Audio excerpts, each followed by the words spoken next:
Programa ABC do Espiritismo, com Sérgio Vilar e André Luiz Vilar. Queridos amigos, que alegria, programa ABC do Espiritismo pela nossa querida TV Mundo Maior. Que alegria ter você na nossa grade de audiência, que alegria ter você conosco. Esse programa é sempre apresentado por Sérgio Vilar e André Luiz Querine Vilar. Hoje nós estaremos estudando uma página de O Livro dos Espíritos. Antes de nós começarmos, tudo bem com você, André Luiz? Tudo bem, querido Sérgio, que alegria, que honra, que satisfação em podermos estar neste programa que nestes últimos anos já fazem parte da nossa existência. Cumprimentamos os nossos telespectadores pelo carinho, pela audiência. Rogamos a Deus, o nosso Pai, e a Jesus, o nosso Mestre Maior, que possamos ter um encontro de muita luz e de muita aventura. No dia de hoje, vamos continuar com aquela questão da escolha das provas. Estamos no livro 2º, capítulo 6º, Vida Espírita. Hoje começaremos com a questão 267. O espírito poderia fazer a sua escolha durante a vida corporal? Resposta: seu desejo pode ter influência. Isso depende da intenção, mas no estado de espírito, frequentemente vê as coisas de maneira diferente. É o espírito quem faz a escolha, mas, ainda assim, ele pode fazê-la nesta vida material, porque o espírito tem sempre os momentos em que se liberta da matéria. A escolha é feita no mundo espiritual. Num caso de reencarnação compulsória, que é a mais complicada, raramente o espírito vai dar um salto muito grande numa existência. Mas, pelo seu esforço, pela sua dedicação, pela sua compreensão, ele pode caminhar alguns passos a mais daquilo que ele havia projetado no mundo espiritual, no seu retorno através da reencarnação, né? Então nós não podemos mudar uma programação, existem alguns processos que nós chamamos kármico, que ele vai ter que colher, faz parte da sua condição. Mas existe também, dentro desse processo kármico, pode ter alguma alteração. Por exemplo, no livro que Chico Xavier, de Humberto de Campos, aborda o caso, por exemplo, de uma pessoa que ia reencarnar com o compromisso de um câncer maligno, um cancro maligno, como diz os irmãos portugueses.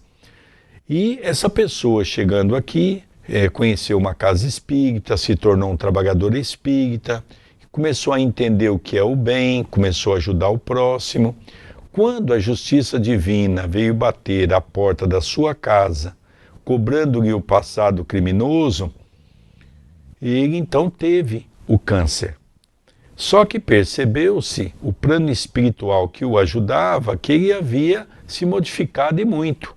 Então reuniu-se no mundo espiritual e acharam por bem que, em vez de ser um câncer maligno, iria ser um câncer benigno. Passou por todo o tratamento, foi operado, mas ele ainda sobreviveu por um bom tempo. Isso quer dizer que nós podemos sim modificar algumas coisas naquilo que está relacionado ao nosso karma, mas não podemos, estando ao corpo físico, dizer eu quero mudar a minha trajetória. Isso não tem como, porque a nossa existência foi programada, seja por nós, seja pelo mundo espiritual, para passar por várias coisas relacionadas ao passado. Um dado importante que nós estamos vendo no ABC e nem sempre ressaltamos, a origem do Espiritismo foi na França e os livros da codificação foram traduzidos para o português. E de um tradutor para o outro, uma expressão, uma palavra pode se modificar. Nós estamos acompanhando tanto o Livro dos Espíritos quanto o Evangelho, a tradução do professor José Herculano Pires, pela LAC, porque mesmo o tradutor, nós vemos que às vezes de uma editora para outra pode ser que tenha uma palavra que esteja alterada. Então, o tradutor é o professor José Herculano Pires e a editora é Alá, que às vezes a pessoa pode ver uma palavra diferente e pensar que erramos na leitura. Não, como é um livro traduzido, dá margem a esta interpretação. Questão 267A. Muitas pessoas desejam grandezas e riquezas, mas não o será, por certo, como expiação, nem como prova? Sem dúvida, a matéria deseja essa grandeza para gozá-la, e o espírito a deseja para reconhecer-lhe as vicissitudes. Então aqui nós vemos que quando estamos no corpo físico, a matéria tem um predomínio. A matéria, a ilusão do poder, a ilusão da riqueza, a ilusão das escolhas, tudo isso nos fascina quando estamos num corpo físico. Por quê? Porque a nossa sociedade e nós outros fomos convencionados a dar importância para quem tem. Tem um bom carro, tem uma boa casa, tem um patrimônio. E nem sempre damos valor na pessoa que é cristão, é caridoso, é fraterno, é amoroso. Então esta questão do ter e do ser é o que mostra a espiritualidade aqui.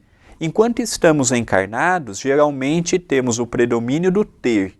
Quando chegamos no mundo espiritual, vemos que não levamos nada do que aqui possuímos, que o que vale para os espíritos é o patrimônio espiritual, a aquisição das virtudes, e aquilo que eu tinha um dia hoje ficou para uma outra pessoa, eu começo gradativamente a lutar pelo ser no mundo espiritual.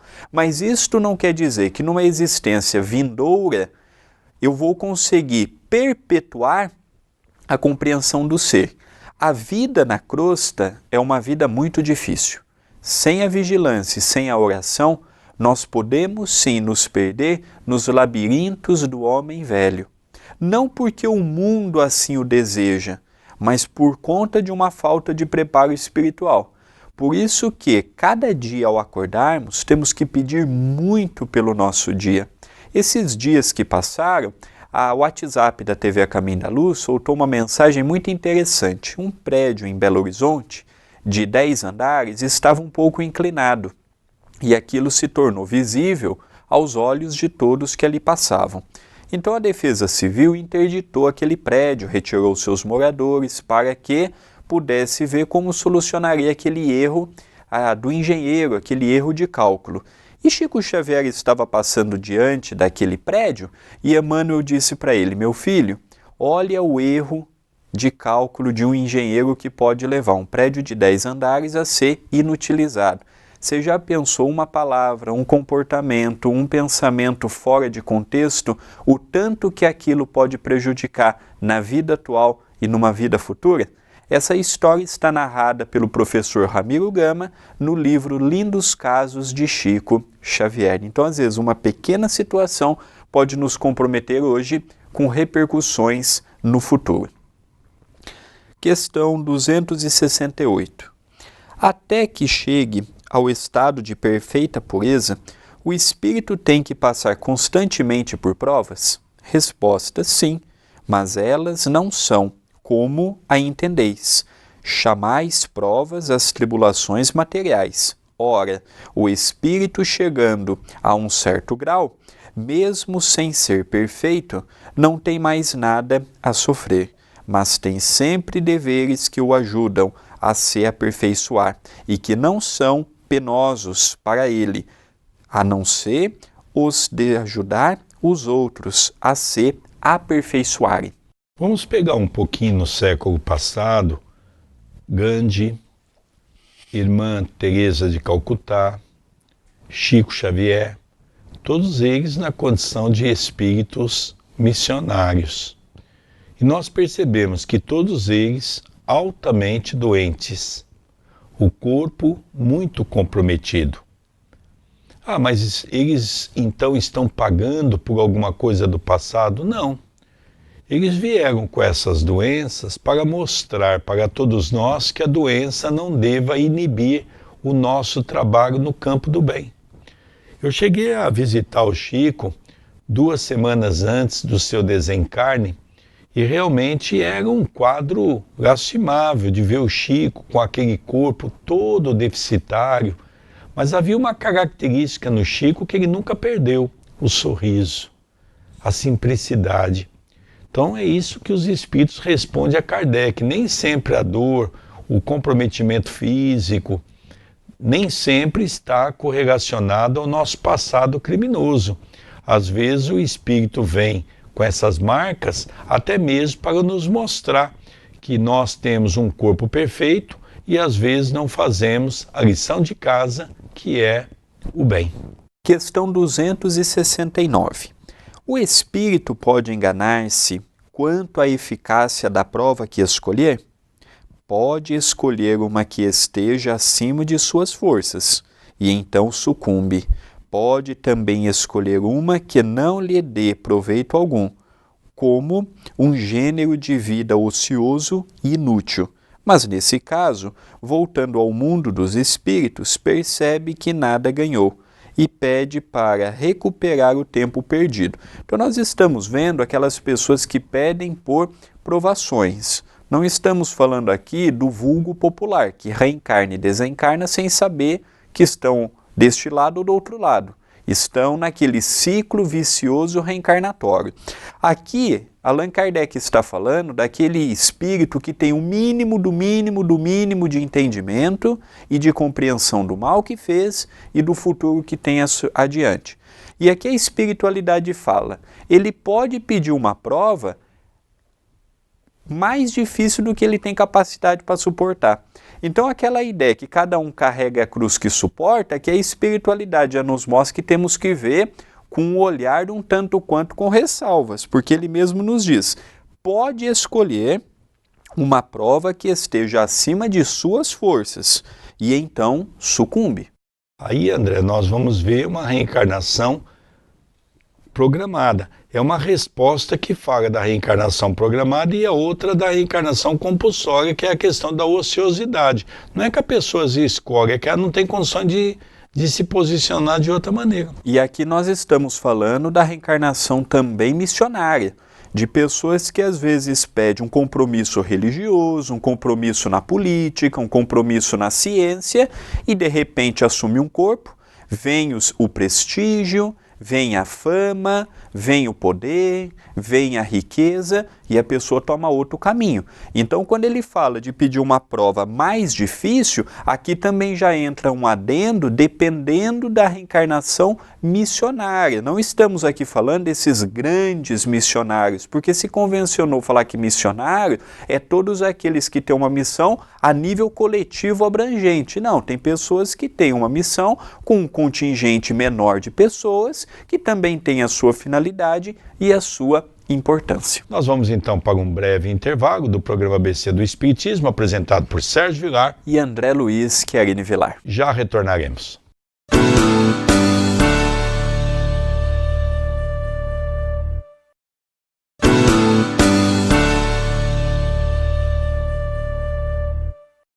Queridos amigos, já retornamos. Programa ABC do Espiritismo, pela nossa TV Mundo Maior. A nossa mais pura gratidão aos dirigentes da Casa André Luiz e também que dirigem a Rádio Boa Nova e a TV Mundo Maior. Esse programa é apresentado por Sérgio Vilar e André Luiz Chiarini Vilar. André, qual é o estudo que nós estamos fazendo no dia de hoje? Nós estamos vendo estas questões palpitantes que nos fala sobre a escolha das provas. Está inserido no livro 2º, capítulo 6, Vida Espírita, de O Livro dos Espíritos. Muitos podem perguntar, André, o que é o livro 1º, o livro 2º, o livro 3º, o livro 4º? Allan Kardec, na condição do professor Hippolyte Léon Denis Arrivaio, quem está conhecendo o Espiritismo agora e não está familiarizado com a vida do nosso codificador, ele foi um grande professor que a França teve. Agora, tirando a questão dele ser espírita, ele foi convidado, por exemplo, pelo governo francês a instituir o método de Pestalozzi nas escolas públicas da França, na sua época, nas escolas da Alemanha. Ele era muito reverenciado pela sua cultura. Antes dele escrever estes livros espíritas, ele também deixou vários livros no viés da educação. era um tradutor, falava aproximadamente 8 a 9 idiomas. Então nós temos um codificador que ele não é ressaltado na França por ser espírita. Pelo contrário, o francês tem uma gratidão por Allan Kardec, pelo professor que ele foi, já que o espiritismo, no país de origem do espiritismo, não tem uma grande projeção hoje. Quem sabe daqui a 10 anos, 20 anos, 30 anos, esta realidade mude. Então, o nosso codificador, ele fez o primeiro livro dividido como se fosse uma árvore com 4 galhos, falando da sua parte científica, religiosa, mas principalmente este livro é de teor filosófico, convidando-nos à arte de pensar. E cada um desses livros se desdobra em Livro dos Médiuns, o Evangelho segundo o Espiritismo, o Céu e o Inferno e a Gênese. Continuando na questão 270. Ao que se devem as vocações de certas pessoas e sua vontade de seguir uma carreira em vez de outra? Parece-me que podeis responder por vós mesmos a esta questão. Não é a consequência de tudo o que dissemos sobre a escolha das provas, porque o progresso realizado numa existência anterior? É interessante, eu às vezes conto numa palestra a história daquele jovem que os pais obrigaram a fazer o curso de medicina. O jovem não tinha vocação para a medicina, não queria ser médico. O jovem queria ser um advogado. Mas os pais impuseram de tal maneira que ofertaram a ele carro, dinheiro e pagaria a faculdade.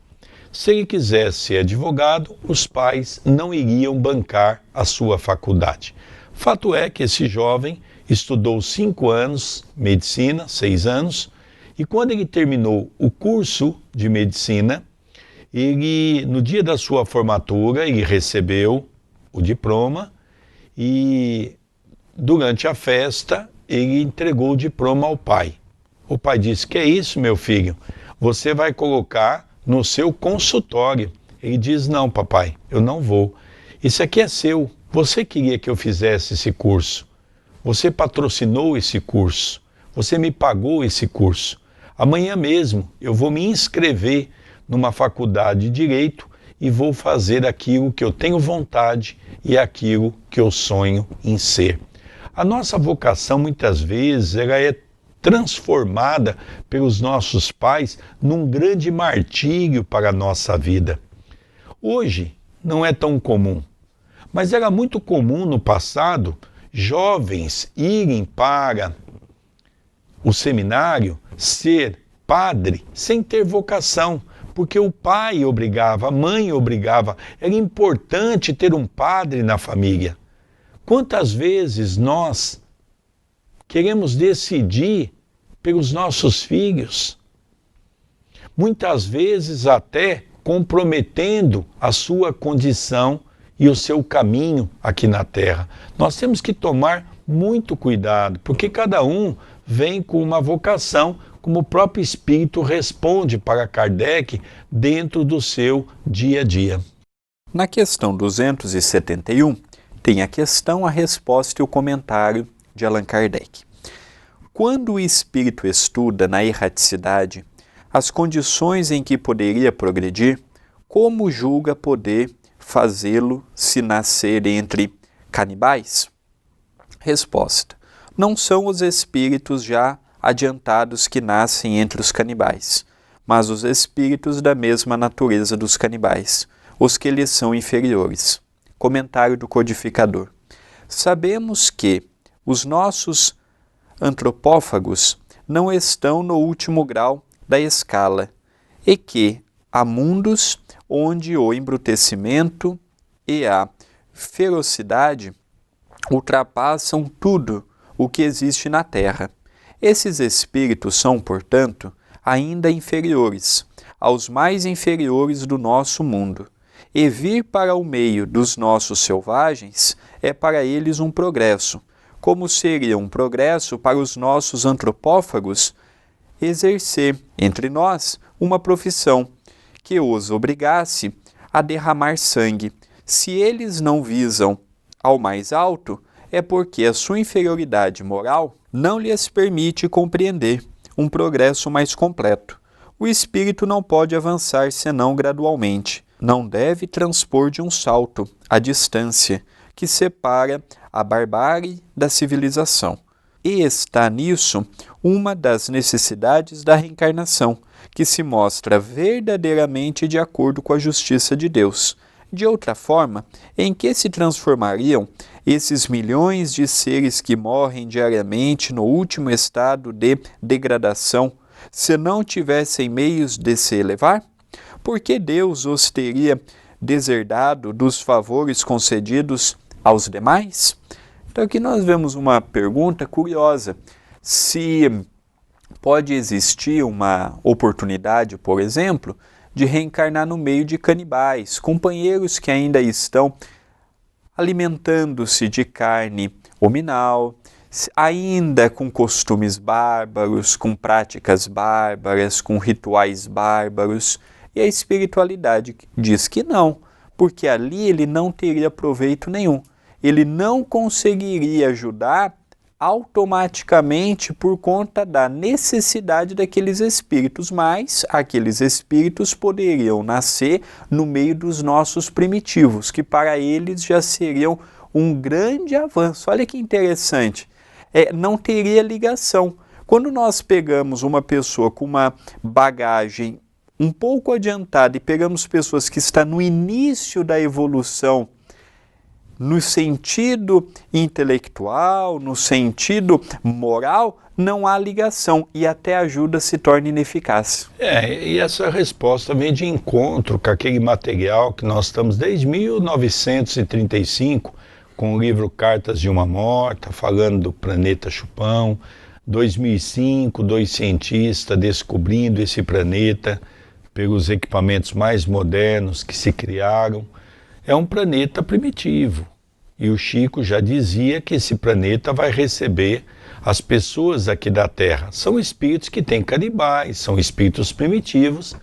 E as pessoas que não atingirem uma média moral, mas só a intelectual, eles vão ser levados para esse planeta. Da mesma maneira que os primeiros habitantes inteligentes da Terra foram os povos dos chamados exilados de Capela. Eles não são reduzidos a primitivo. Isso que é o grande sofrimento do espírito. Eles renascem no lugar, têm inteligência, estão num lugar rudimentar, mas eles não podem fazer nada. É quando eles vão ajudar com os descobrimentos. É quando eles vão ajudar com as descobertas, para auxiliar aquele povo primitivo. Isso não deixa de ser uma grande punição. Nós vamos para a nossa última questão, pergunta-resposta e também um pequeno comentário de Allan Kardec. 272. Os espíritos procedentes de um mundo inferior à Terra, ou de um povo muito atrasado, como os canibais, poderiam nascer entre os povos civilizados? Resposta: sim. Aos que se extraviam ao quererem subir muito alto, mas ficam deslocados entre vós, porque têm hábitos e instintos que se chocam com os vossos. Comentários do codificador. Esses seres não dão o triste espetáculo da ferocidade em meio da civilização, retornando para o meio dos canibais. Isso não será um retrocesso, pois não foram mais do que retornar ao seu lugar, e talvez ainda com proveito. Então aqui nós vemos se é possível um destes espíritos que figuram os primeiros degraus da iniciação evolutiva, se eles podem nascer no meio de um planeta ou de um povo civilizado. Podem, mas eles têm costumes tão diferentes, eles têm princípios, religiosidades, cultos tão diferentes uns dos outros, que eles não se ligam à sociedade. E isso faz com que eles naturalmente retornem para o seio dos seus povos. E a espiritualidade fala que isso não é um retrocesso.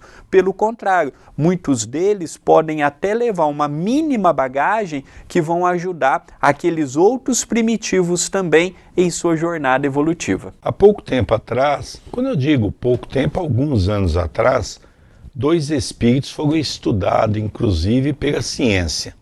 Um deles, considerado canibal, ele tinha uma paixão de matar as pessoas e comer a parte do cérebro. Ele não comia outra parte do corpo, ele comia apenas aquela região do cérebro. E o outro, ele só comia as partes ligadas ao nosso intestino. Então nós percebemos que ainda temos sim espíritos canibais que reencarnam em nosso meio, até mesmo para nos mostrar a evolução da criatura do homem aqui na Terra. Ao encerrarmos o nosso programa, eu convido os amigos a conhecerem os livros que eu escrevi. Esses livros, junto com outros que temos em nossa loja virtual, é o que ajuda a manter o Centro Espírita Perdão, Amor e Caridade com as suas atividades assistenciais e doutrinárias.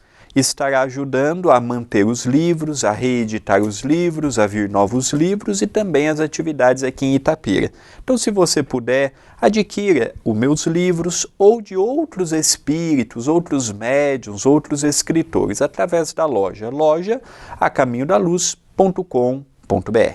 Queridos amigos, nós vamos encerrando o nosso programa ABC do Espiritismo. Que alegria ter a sua companhia, a sua audiência. Programa apresentado por Sérgio Vilar e André Luiz Querini Vilar. Nós queríamos te agradecer e rogar a Jesus que possa continuar nos abençoando, nos envolvendo, hoje e todo sempre. Um beijo no seu coração. Até o nosso próximo programa.